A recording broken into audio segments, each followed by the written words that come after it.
ہمیں آگے دیکھنا پڑے گا کہ ہم عزاداری کی حقیقت تک پہنچ بھی پائے ہیں یا نہیں. کیا واقعا ہمارا فرش عزا وہ فرش عزا ہے کہ جس کے اوپر ہم سکون سے آگے دعوے کے ساتھ آگے کہہ سکیں کہ یہ وہ فرش ہے کہ جس کے اوپر ہمارا امام تشریف لاتا ہے؟ کیسے ممکن ہے کہ فرش عزا کے اوپر وقت کا امام آئے اور اس فرش عزا پہ آنے والا جوان بغیر سدھرے چلا جائے؟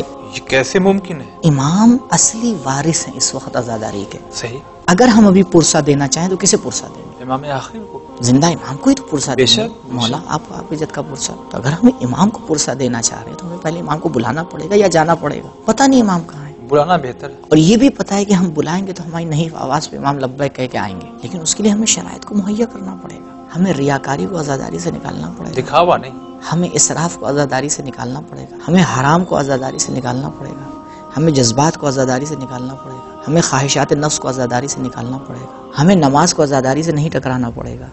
ہمیں عبادتوں کو عزاداری سے نہیں ٹکرانا پڑے گا. جب اس طرح سے ہماری عزاداری ہوگی اور اس طرح سے ہمارا فرش عزا بچھے گا تو آنے والا آئے گا، بے شک آئے گا. کمپٹیشن کی جگہ نہیں آئیں گے. عزاداری کمپٹیشن کی جگہ نہیں ہے. عزاداری صراط مستقیم ہے. صراط مستقیم پہ لڑائی نہیں ہوتی ہے.